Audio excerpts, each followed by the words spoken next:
You're going to love your new Sunforgettable brush. Let's start by getting it primed.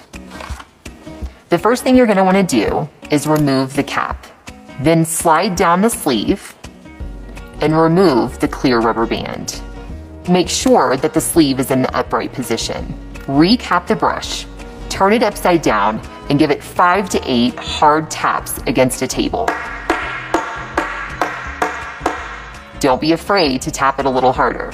Then, remove the cap again, pull down the sleeve, and rub your finger over the brush. That poof of powder means that your brush is activated and ready to go.